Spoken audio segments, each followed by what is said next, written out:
And so in the way that I've been trained in regards to meditation is you sit down and you set this intention. The intention is I'm going to open to my highest. I'm going to open to my truth. And of course I'm going to open to this divine truth. It's really the same truth. But I like to open into the truth of my heart. So I open here in the heart center and breathe into the heart. Focus on the heart. Feel the warmth, the aliveness, the goodness of your heart. To feel the innocence and the beauty of your heart. Really to open into that.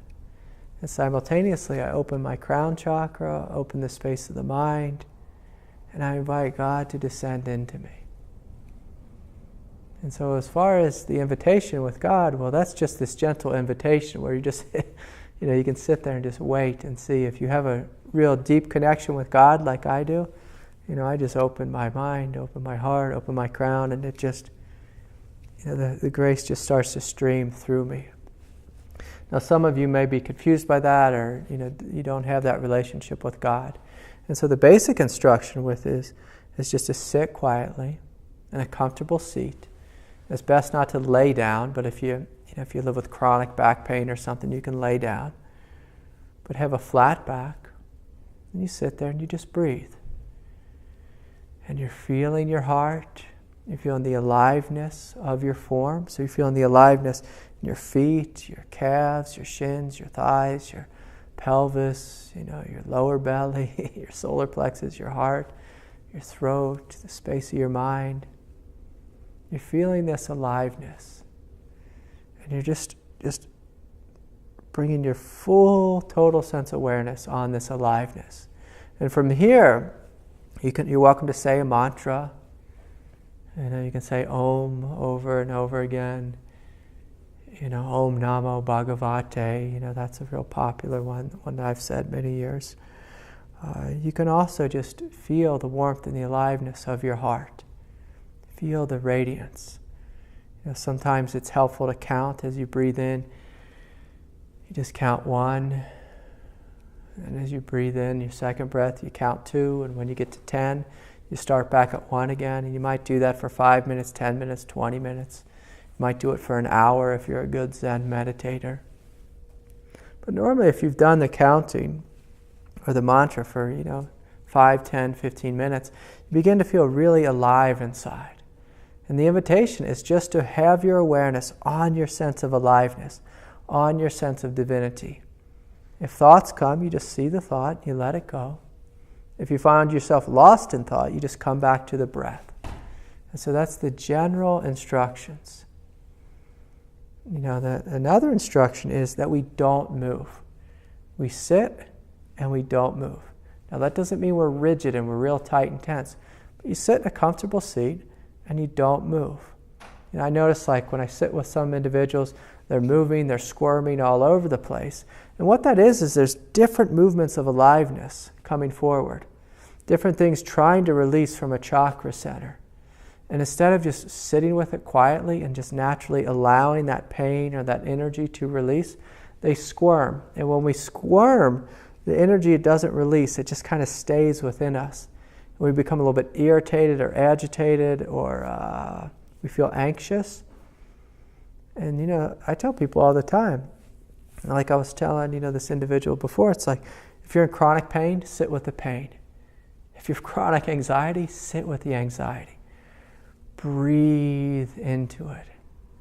Some people say, well, I can't sit because I am in pain.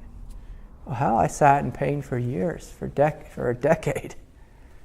But if you sit with it and open into it, what you notice is the experience of anxiety, the experience of pain, it begins to change, it begins to open, it begins to release, begins to become alive and vibrant.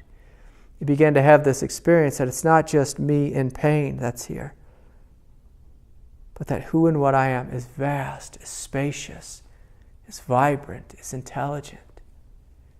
And so you're opening into this love. And you're directly experiencing your divinity. And, of course, whatever thoughts are coming, you let them come, you let them go. Whatever emotions come, you let them come, you let them go. Whatever sensations come forward, if they're physical sensations, hot, cold, emotional sensations, angry, hurt, whatever, you let it come and you let it go, and you just sit. And so it's good to agree upon the time you're going to sit for to begin with. So you may say, I'm going to sit for 15 minutes when you start. I started off with 45 minutes, and then I quickly, changed it to an hour, and then went to an hour and a half, and then I jumped to like 3 hours. But, some people say I'm a little bit crazy, but, you pick a number and you sit with it. You sit the whole time. And if you sit, every day for a week, it'll become a habit. And you build upon the habit. You don't miss a day. Because as quickly as you can build the habit, it's very easy to let go of this habit. And so you just continue to open and open and open into this experience. And what you notice is it becomes more alive. If you're connecting with God, you'll feel these experiences of grace pouring down into you, into your form. It becomes quite alive. Many worlds will open up within you the more you sit. If you just come here once a week, well, then it's just, you'll have a limited experience of meditation.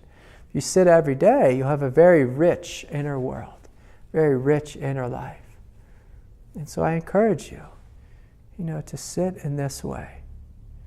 And of course, if you ever have a question, come back and ask me or send me an email.